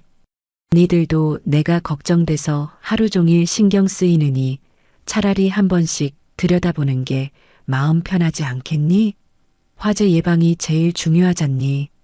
저는 안전과 화재 예방이라는 누구도 반박할 수 없는 이유를 내세웠습니다. 동식이도 제 편을 들었죠. 가영아, 당신도 봤잖아. 오늘 정말 큰일 날 뻔했어. 엄마 말씀대로 하는 게 좋겠어. 이건 우리 모두를 위한 거야. 가영이는 더 이상 반대하지 못하고 입을 꾹 다물었습니다. 불만 가득한 표정이었지만 이미 명분은 제게 있었죠. 다음 날 설치 기사님이 방문해 거실과 부엌이 가장 잘 보이는 곳에 작은 CCTV를 설치했습니다. 이제 이 집안에서 일어나는 모든 일은 24시간 기록될 겁니다. 가영이는 이제 자신만의 성 안에 갇힌 것이나 다름없었어요. 저는 보이지 않는 거미줄을 촘촘히 쳐나가고 있었습니다. 마지막으로 저는 이 모든 싸움을 법적으로 매듭 지어줄 전문가를 만나야만 했습니다. 준서 학생은 자신의 지도 교수님을 통해 여성 인권 문제에 정통한 베테랑 여성 변호사 한 분을 소개해 주었어요. 저는 준서와 함께 변호사 사무실을 찾았습니다. 남편이 죽은 뒤로는 병원 말고는 갈 일이 없었는데 법률사무소라는 낯선 간판 앞에 서니 다시금 가슴이 떨려왔죠. 사무실에서 만난 변호사님은 생각보다 젊고 아주 이지적인 인상이었습니다. 저는 그분 앞에 제가 그동안 모아온 모든 것을 꺼내놓았습니다. 매일 밤 눈물로 기록했던 작은 수첩, 가영이의 막말이 담긴 녹음 파일들, 그리고 저를 치매 환자로 만들 뻔했던 약국 약봉지까지. 변호사님은 제 수첩을 읽어내려가며 미간을 찌푸렸고 녹음 파일을 들으면서는 분노를 감추지 못하더군요. 그리고 제가 마지막으로 아주 어렵게 개밥국 사건의 전말을 털어놓았을 때 변호사님의 표정은 충격과 경악으로 굳어버렸습니다. 어머님, 세상에 정말. 변호사님은 한동안 말을 잇지 못하고 그저 안타까운 눈으로 저를 바라보았어요. 그리고는 제 손을 꼭 잡아주며 말했습니다. 어머님, 정말 힘드셨겠습니다.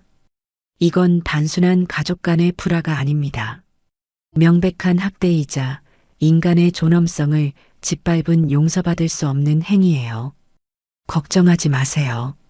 저희가 어머님의 빼앗긴 권리 그리고 무너진 자존심까지 전부 되찾아 드릴 겁니다.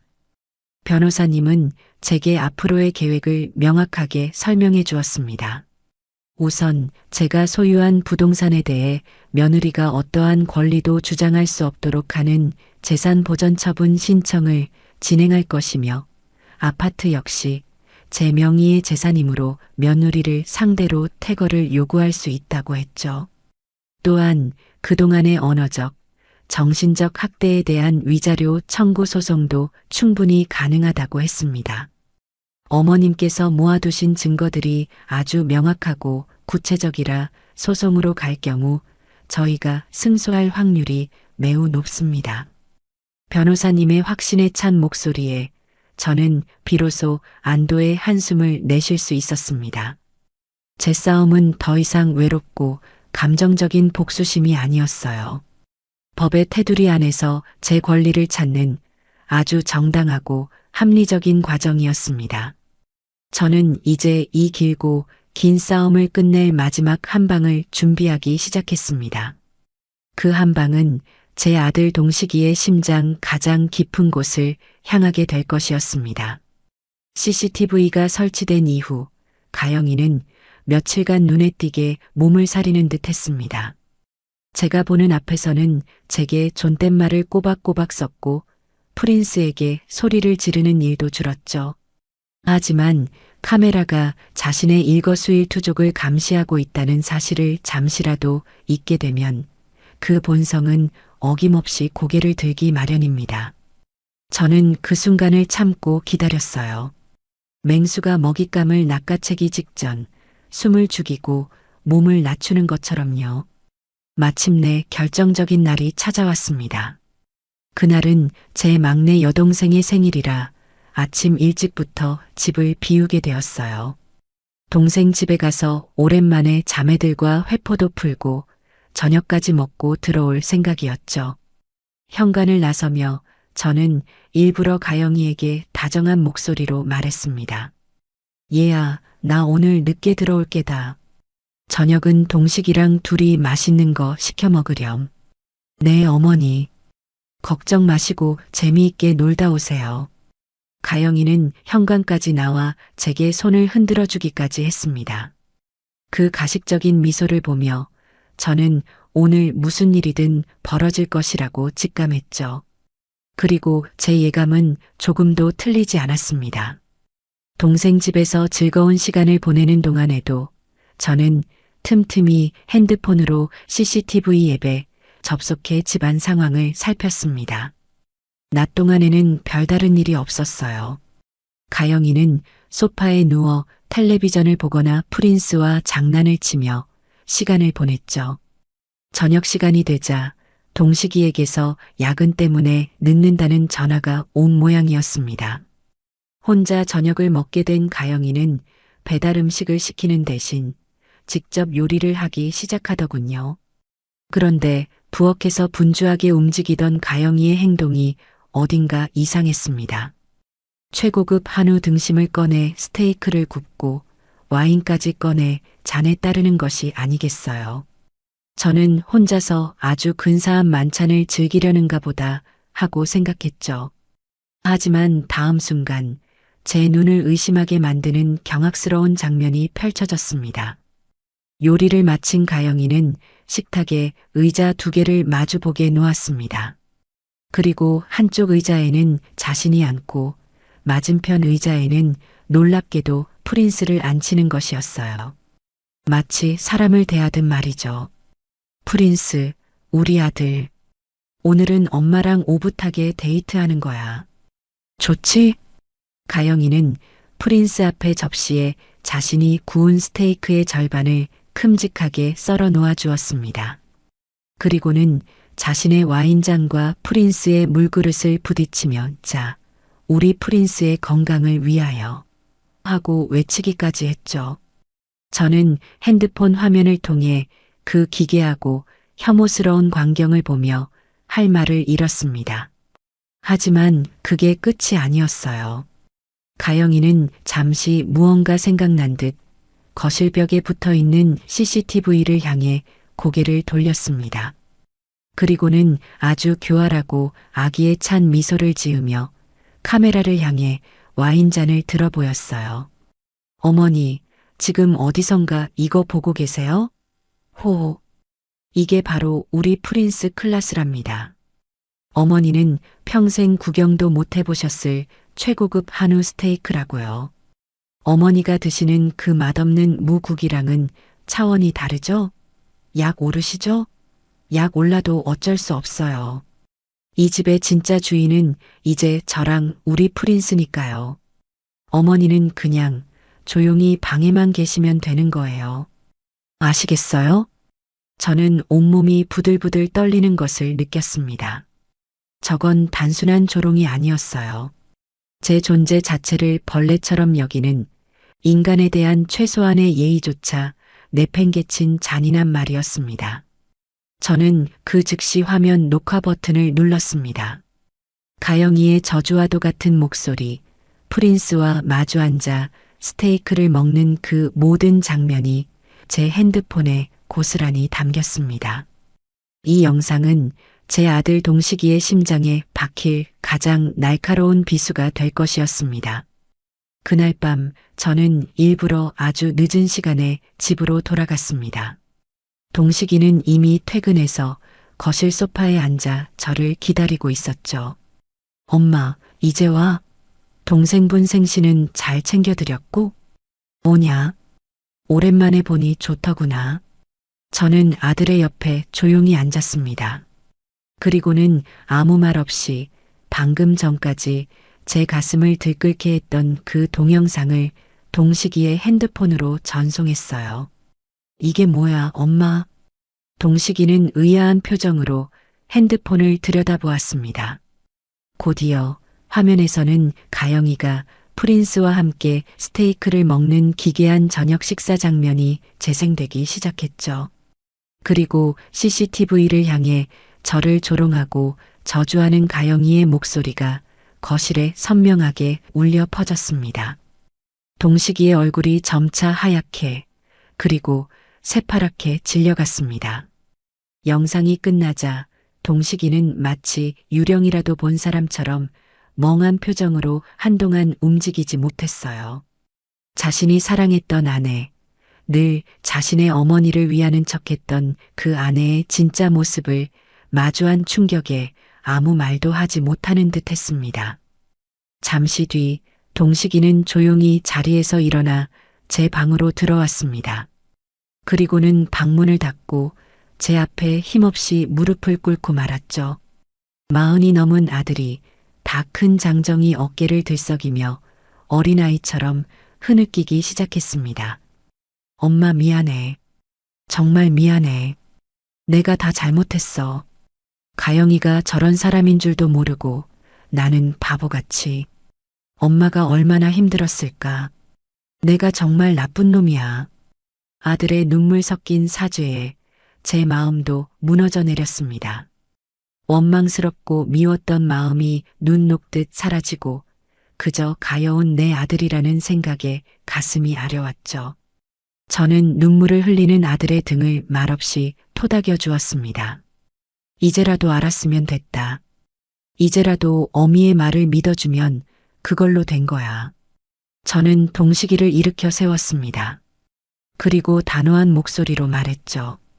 동식아, 내가 정말 이 어미에게 미안한 마음이 있다면 이제부터라도 어미가 하는 말을 믿고 따라주렴. 더 이상 너의 아내와 이 어미 사이에서 저울질하며 방관해서는 안 된다. 내가 바로 서야 이 모든 것을 바로잡을 수 있어. 동식이는 눈물로 젖은 얼굴로 힘겹게 고개를 끄덕였습니다. 그 눈빛에는 더 이상 우유부단한 남편의 모습이 아니었어요. 뒤늦게나마 진실을 마주하고 자신의 잘못을 바로잡으려는 아들의 굳은 결의가 담겨 있었습니다. 그날 밤 동식이는 가영이가 돌아오기를 기다렸습니다. 밤늦게 친구들을 만나고 들어온 가영이는 거실에 돌부처처럼 앉아있는 동식이를 보고는 의아한 표정을 지었죠. 자기야, 안 자고 뭐 했어? 나 기다렸어? 동식이는 아무 대답 없이 텔레비전 화면에 자신의 핸드폰을 연결했습니다. 그리고 거대한 텔레비전 화면 가득 가영이와 프린스의 마지막 만찬 영상이 재생되기 시작했죠. 자신의 추악한 민낯이 거실을 가득 채우자 가영이의 얼굴은 순식간에 사색이 되었습니다. 이게 뭐야? 당신 이거 어디서 났어? 어디서 났는지가 중요해? 이게 사람으로서 할 짓이라고 생각해? 우리 엄마한테 어떻게 이런 짓을 할 수가 있어? 동식이는 평생 처음으로 가영이에게 언성을 높였습니다. 하지만 가영이는 자신의 잘못을 인정하고 용서를 빌기는커녕 오히려 적반하장으로 나왔습니다. 뭐, 사람이 할 짓?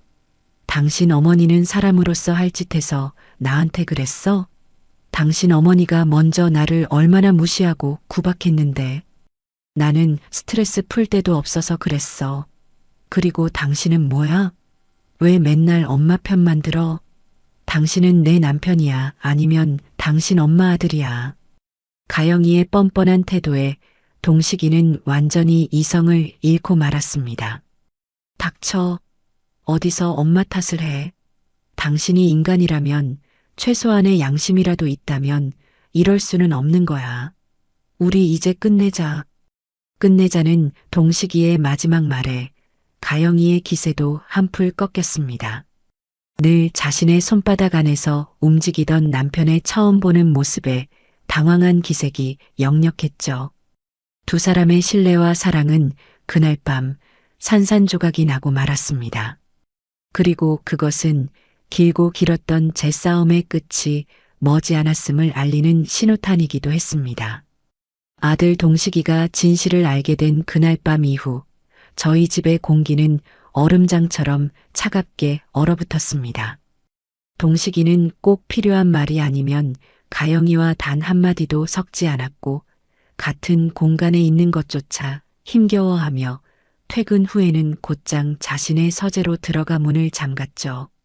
가영이는 그런 남편의 태도에 처음에는 불안해하는가 싶더니 이내 이 모든 상황이 제 탓이라며 분노를 터뜨리기 시작했습니다. 어머니 때문에, 다 어머니 때문에 우리 가정이 깨지게 생겼어요. 제가 뭘 그렇게 잘못했어요? 그냥 좀 편하게 살고 싶었던 게 그렇게 큰 죄예요? 가영이는 제 방문을 벌컥 열고 들어와 악을 쓰기도 했지만 저는 더 이상 예전처럼 움츠러들지 않았습니다. 그저 묵묵히 제 할 일을 할 뿐이었죠.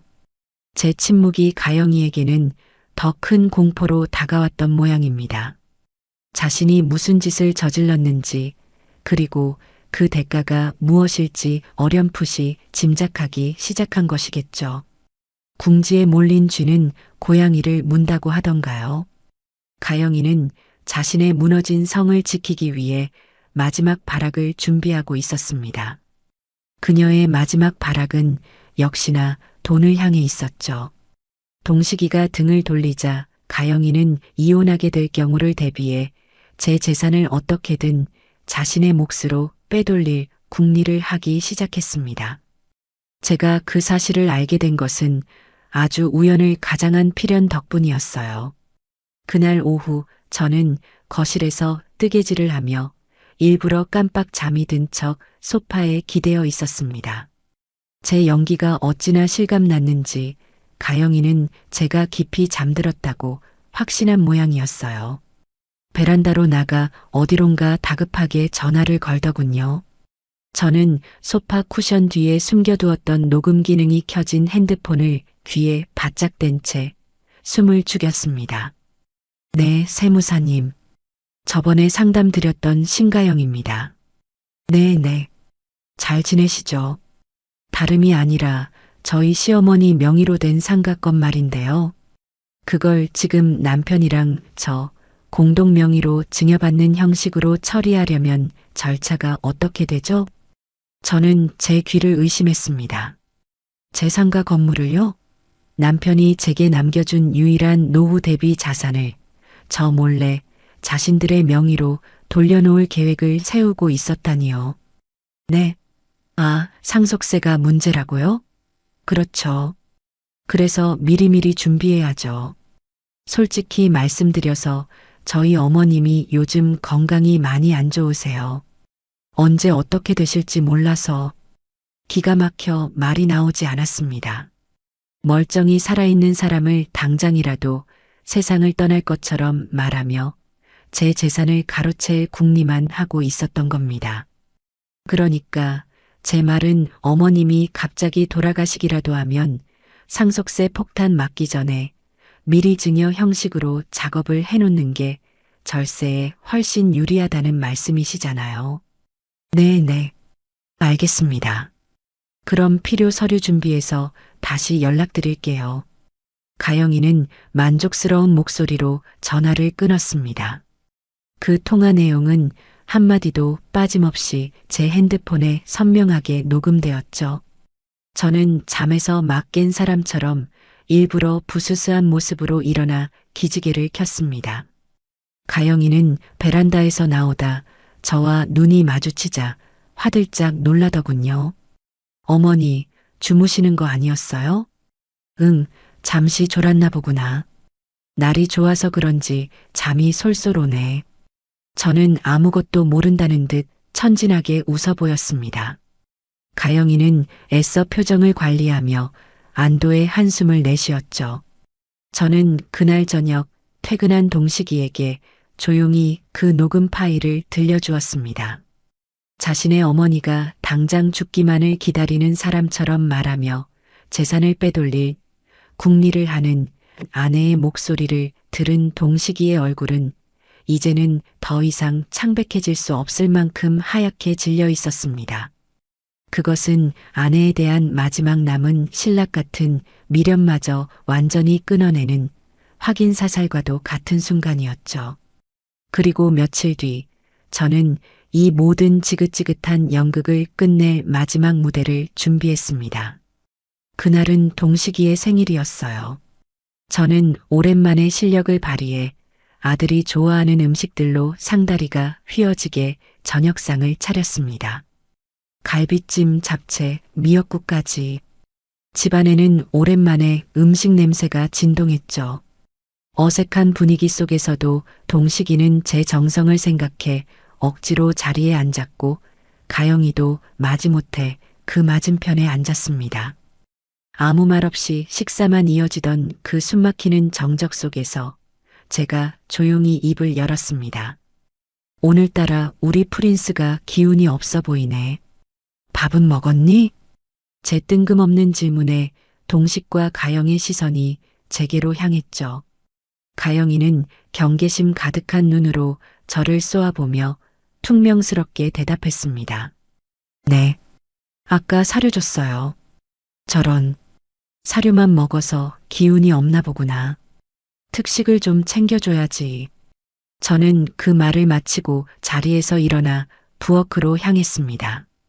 그리고 찬장에서 얼마 전 가영이가 제게 개밥국을 끓여주었던 바로 그 뚝배기와 똑같이 생긴 것을 꺼내 들었죠. 그리고는 남은 사료를 그 뚝배기에 가득 부어 프린스가 늘 밥을 먹는 거실 구석 자리에 내려놓았습니다. 달그락. 뚝배기가 바닥에 놓이는 소리와 함께 가영이의 얼굴에서 핏기가 싹 가시는 것을 저는 똑똑히 보았습니다. 손에 들고 있던 수저를 접시에 떨어뜨릴 정도로 사색이 되어 저를 바라보더군요. 동식이는 아직 상황 파악이 되지 않는지 어리둥절한 표정으로 제게 물었습니다. 엄마, 그 뚝배기는 왜 프린스 밥그릇으로 써요? 사람 쓰는 그릇인데. 저는 아주 온화하고 자애로운 미소를 지으며 아들을 향해 말했습니다. 제 목소리는 조금의 떨림도 없이 맑고 단단했죠. 아니다, 아들아. 내가 가만히 보니 이게 원래 이거 주인이 따로 있었던 것 같아서 그런다. 그저 제자리를 찾아준 것뿐이야. 그 순간 동식이의 눈빛이 흔들리기 시작했습니다. 제 말의 의미, 그리고 하얗게 질린 채 아무 말도 못하고 입술만 파르르 떨고 있는 아내의 표정이 무엇을 의미하는지 그제야 모든 조각을 맞추기 시작한 것이죠.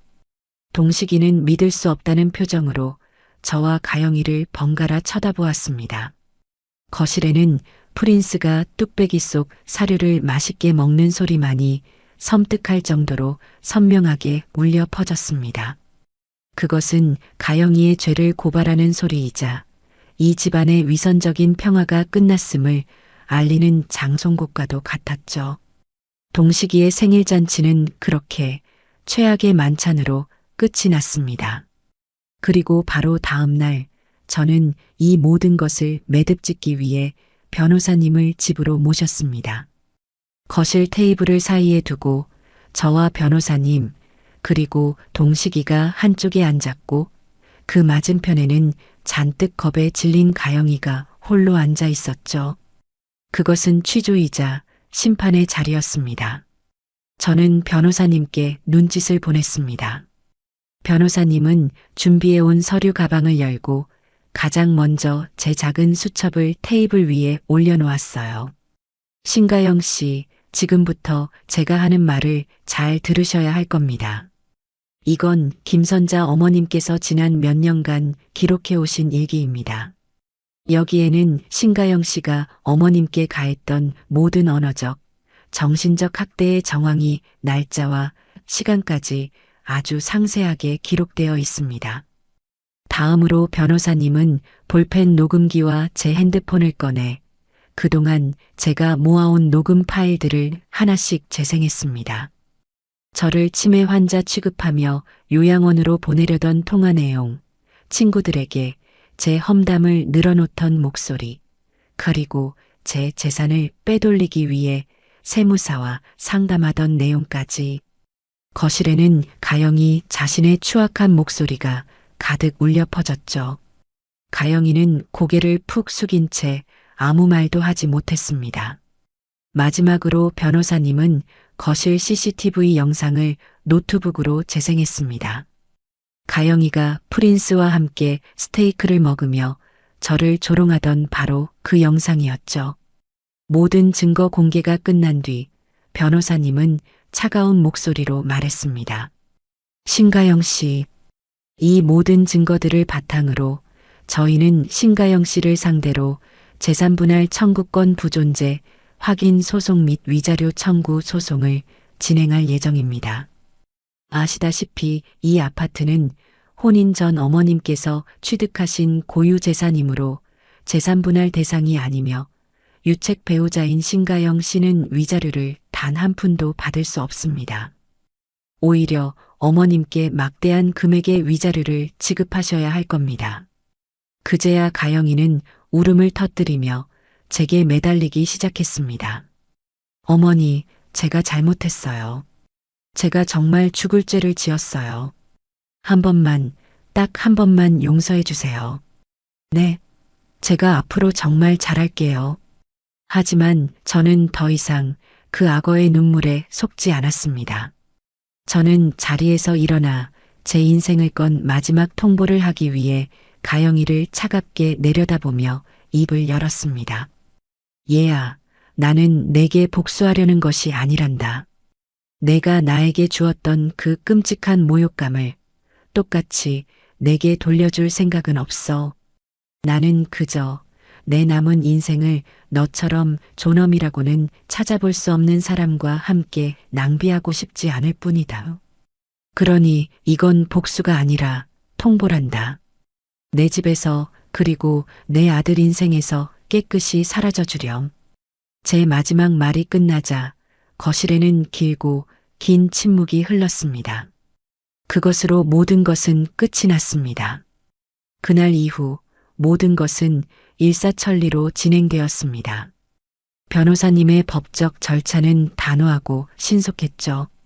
동식이는 가영이에게 이혼 서류를 내밀었고 가영이는 처음에는 재산 분할을 요구하며 끝까지 버텨보려 했습니다. 자신이 이 집에서 보낸 5년이라는 세월이 있는데 어떻게 빈손으로 나가냐며 악을 썼죠. 하지만 변호사님이 제가 결혼 당시 아파트 구입 자금 전액을 제 개인 통장에서 인출하여 지불했다는 명백한 금융거래, 증거 자료와 가영이의 유책 사유를 증명하는 수많은 증거들을 법원에 제출하자 상황은 완전히 달라졌습니다. 법원은 가영이의 재산 분할 청구를 기각했고 오히려 그녀가 제게 정신적 피해에 대한 위자료를 지급해야 한다는 판결을 내렸죠. 결국 가영이는 자신이 그토록 자랑하고 과시했던 모든 것을 잃고 빈털터리가 되어 이 집에서 쫓겨나게 되었습니다. 그녀가 이 집을 나가는 날 저는 제 방 창문을 통해 그 모습을 조용히 지켜보았습니다. 가영이는 자신이 아끼던 명품 가방 몇 개와 프린스를 담은 이동 가방만을 든 채 택시에 올라탔습니다. 5년 전 온갖 화려한 혼수와 함께 이 집으로 들어오던 그 의기양양하던 모습은 온데간데 없었죠. 초라하고 패배한 그림자만이 그녀의 뒤를 따를 뿐이었습니다. 저는 가영이가 떠난 집안을 천천히 둘러보았습니다. 거실 한복판을 차지하고 있던 프린스의 값비싼 집과 장난감들이 사라지자 집이 훨씬 넓고 환해진 것 같았어요. 동식이는 텅 빈 거실을 보며 허탈한 표정을 짓고 있었지만 저는 그 아이의 얼굴에서 후련함 또한 읽을 수 있었습니다. 지긋지긋했던 악연의 고리가 드디어 끊어진 것이었죠. 궁지에 몰린 가영이는 자신의 친구들에게 연락해 저와 동식이가 얼마나 악독하게 자신을 내쫓았는지 눈물로 호소하며 동정을 구하려 했던 모양입니다. 자신의 친구들만큼은 자신의 편이 되어줄 것이라고 믿었던 것이겠죠. 하지만 그녀는 저와 준서 학생의 치밀함을 너무 얕보고 있었습니다. 저는 준서 학생의 도움을 받아 예전에 녹음해두었던 가영이의 통화 파일들을 편집했습니다. 바로 가영이가 자신의 친구들을 험담하던 내용들이 담긴 파일이었죠. 김민정? 걔는 명품만 밝히는 속물이야. 남편 돈 아니면 아무것도 아니잖아. 박수진 남편 얼마 전에 사업부도 났다며? 어쩐지 요즘 나한테 돈 빌려달라는 소리를 하더라. 걔랑은 이제 연락 끊어야지. 등등 입에 담기 힘든 말들이 가득했습니다. 준서 학생은 익명의 이메일 계정을 만들어 각각의 녹음 파일을 해당 친구들에게 정확하게 전달했습니다. 자신의 험담이 담긴 녹음 파일을 직접 듣게 된 친구들의 반응은 불을 보듯 뻔했죠. 얼마 지나지 않아 동네 미용실에 갔다가 우연히 그 친구 중 한 명의 통화 내용을 엿듣게 되었습니다. 나야. 너도 신가영한테 연락 왔었어? 어머, 미친 거 아니야? 자기가 내 욕하고 다닌 녹음 파일까지 돌아다니는데 뭐가 억울하다고 우리한테 연락을 해? 나 걔 번호 바로 차단해버렸잖아. 정말 인간 말종이야. 결국 가영이는 마지막 동아줄이라고 생각했던 인간관계마저 모두 잃고 세상에 완벽하게 혼자 버려지게 되었습니다. 그녀가 쌓아 올렸던 허영과 위선의 성이 이렇게 허무하게 무너져 내린 것이죠. 그 후로 가영이에 대한 소식은 한동안 들려오지 않았습니다. 저도 굳이 궁금해하지 않았어요. 하지만 몇 달 뒤 저는 아파트 부녀회장을 통해 가영이의 마지막 소식을 전해 듣게 되었습니다. 허름한 원룸으로 쫓겨난 가영이에게 남은 것은 오직 프린스뿐이었는데 당장 자신의 생계도 막막한 처지에 프린스의 최고급 유기농 사료와 간식 그리고 미용 비용을 감당할 능력이 없었던 모양입니다. 결국 가영이는 어느 날 밤 동네 공원 벤치에 프린스를 묶어두고 몰래 도망치려다 순찰을 돌던 동물보호단체 봉사자들에게 발각되었다고 해요. 봉사자들이 왜 그랬냐고 묻자 나도 먹고 살기 힘든데 개새끼까지 책임질 여유가 어디 있느냐며 오히려 악을 썼다고 하더군요. 그토록 우리 프린스, 내 아들이라며 애지중지하던 모습은 다 어디로 가고 결국 자신이 가장 귀하게 여기던 것마저 스스로 내팽개쳐 버린 겁니다. 그 소식을 듣는 순간 저는 분노나 통쾌함보다는 깊은 연민을 느꼈습니다. 타인의 존엄은 물론이고 자신에게 의지하던 작은 생명의 존엄까지도 아무렇지 않게 짓밟는 그녀의 인생이 참으로 가엾고 불쌍하다는 생각이 들었죠. 동물보호단체에 구조된 프린스는 다행히 얼마 지나지 않아 마당이 있는 좋은 집으로 입양되었다고 합니다. 이제는 더 이상 비싼 사료나 명품 옷이 아닌 진심 어린 사랑을 받으며 행복하게 지내고 있겠죠. 모든 것이 제자리를 찾아간 셈입니다. 지루했던 장마가 끝나고 눈부신 햇살이 쏟아지던 어느 가을 아침이었습니다. 집안의 모든 혼란이 정리되고 평온이 찾아왔지만 제 마음속에는 새로운 결심이 단단하게 자라나고 있었죠. 아침 식사를 마친 뒤 저는 동식이를 거실 소파에 앉히고 그 맞은편에 조용히 앉았습니다. 동식아, 할 말이 있단다. 제 진지한 표정에 동식이는 긴장한 듯 마른 침을 삼켰습니다. 저는 부드럽지만 흔들림 없는 목소리로 제 결심을 이야기했죠. 나 이 집에서 나가서 따로 살아야겠다. 동식이의 눈이 동그래졌습니다. 전혀 예상하지 못했다는 표정이었죠. 엄마, 그게 무슨 말이야? 이제 가영이도 없고 우리 둘이서 편하게 살면 되는데 왜 나가? 혹시 아직도 나한테 화난 것 때문에 그래? 내가 앞으로 정말 잘할게, 엄마. 제발 그런 말 하지 마. 아들은 제 바짓가랑이라도 붙잡을 것처럼 애원했습니다. 저는 그런 아들의 손을 따뜻하게 잡아주며 고개를 저었죠. 아니다, 아들아. 널 벌주려는 것도 아니고 내가 미워서 이러는 것도 아니야. 이건 온전히 나를 위한 결정이란다. 지난 세월을 돌아보니 나는 누군가의 아내, 그리고 너의 엄마로만 살아왔더구나. 이제는 내 이름 석자, 김선자로 살고 싶어졌어. 너의 인생은 너의 것이고 내 인생은 내 것이란다. 이제라도 이 어미가 어미의 이름으로 오롯이 나 자신으로 살아볼 수 있도록 내가 허락해 주렴. 제 진심 어린 말에 동식이는 더 이상 저를 붙잡지 못하고 고개를 떨고 왔습니다. 굵은 눈물방울이 아들의 무릎 위로 뚝뚝 떨어지는 것을 보았죠. 그것은 후회의 눈물이자 뒤늦게나마 어머니의 인생을 이해하게 된 아들의 성숙한 눈물이었습니다. 그 후 저는 이사 준비를 시작했습니다. 제가 새로 보금자리를 꾸릴 곳은 남편이 남겨준 작은 상가 건물의 2층이었습니다. 1층은 작은 세탁소가 새 들어 있었고 2층은 오랫동안 창고로 비어 있었죠. 저는 그곳을 사람 사는 집처럼 아늑하게 고치기 시작했습니다. 낡은 벽지를 뜯어내고 화사한 색으로 페인트 칠을 하고 제 마음에 쏙 드는 작은 가구들을 하나씩 들여놓았죠. 새 집으로 이사하는 날 저는 가장 먼저 베란다 햇볕이 가장 잘 드는 곳에 화분 하나를 놓았습니다. 바로 새로 사온 작고 예쁜 동백 화분이었어요. 시들어버렸던 지난날의 제 모습과도 같았던 그 동백나무의 아픈 기억을 이제는 새로운 희망으로 다시 피워내고 싶었습니다. 혼자 사는 삶은 생각보다 훨씬 평온하고 자유로웠습니다. 아침에 일어나면 누구의 눈치도 보지 않고 제가 좋아하는 음악을 틀었고 제가 먹고 싶을 때 제가 먹고 싶은 음식을 만들어 먹었죠.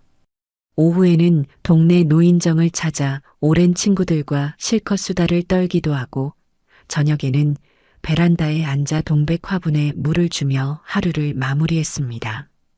그러던 어느 날 저는 준서 학생의 도움을 받아 아주 의미 있는 일을 시작하게 되었습니다. 제 경험을 바탕으로 저처럼 자식들에게 말 못할 서름을 겪고 계시는 동네 어르신들을 위해 무료 법률 상담을 연결해 드리는 봉사활동이었죠. 저는 노인정 한편에 작은 상담 창구를 마련했고 준서 학생은 자신의 동기들과 함께 일주일에 한 번씩 찾아와 어르신들의 법률 문제를 상담해 주었습니다. 처음에는 반신반의하던 어르신들도 저희의 진심 어린 도움에 점차 마음을 열기 시작했죠. 저는 다른 사람의 아픔에 공감하고 제 경험이 누군가에게 작은 힘이 될 수 있다는 사실에 큰 보람과 기쁨을 느꼈습니다. 아들 동식이는 주말마다 반찬거리를 한아름 사들고 저를 찾아옵니다. 예전처럼 엄마에게 모든 것을 의지하는 철없는 아들이 아니라 이제는 한 명의 어엿한 어른으로서 친구처럼 저를 존중해주고 제 이야기를 귀담아 들어주죠. 우리는 함께 밥을 먹고 새로 들인 동백 화분에 꽃봉오리가 맺혔다며 아이처럼 기뻐하기도 합니다. 비로소 저희는 의무와 책임으로 얽힌 관계가 아닌 사랑과 존중으로 가득 찬 진짜 가족의 의미를 되찾게 된 것 같아요. 오늘도 저는 베란다에 앉아 따스한 가을 햇살을 받으며 활짝 피어난 붉은 동백꽃을 바라봅니다. 제 길고 추웠던 겨울이 끝나고 마침내 제 인생의 가장 눈부시고 찬란한 봄날이 찾아왔어요. 저는 이제 그 누구의 아내도 엄마도 아닌 온전한 김선자라는 이름으로 제게 주어진 모든 날들을 뜨겁게 사랑하며 살아갈 겁니다. 오늘 김선자 어머님의 이야기는 여기까지입니다. 기나긴 여정을 함께 분노하고 또 함께 응원하며 따라와 주신 시청자 여러분, 진심으로 감사합니다. 먹다 남은 개밥으로 국을 끓여준 며느리의 만행은 정말이지 상상만으로도 피가 거꾸로 솟는 기분인데요. 만약 시청자님이 김선자 어머님의 입장이었다면 어느 순간에 가장 먼저 반격을 결심하셨을 것 같나요? CCTV 영상 속 며느리의 조롱을 목격했을 때였을까요? 아니면 그 이전이었을까요? 또 이 모든 상황을 알면서도 방관으로 일관했던 아들 김동식에게는 어떤 말을 해주고 싶으신가요? 여러분이 생각하는 가장 통쾌하고 속 시원했던 사이다 장면은 어디였는지도 정말 궁금합니다. 여러분의 소중한 댓글 하나하나가 제게 큰 힘이 됩니다. 다른 분들의 지혜로운 생각을 함께 나누며 마침내 자신의 이름으로 새로운 봄날을 맞이한 우리의 주인공 김선자 어머님을 다 함께 응원해 주세요.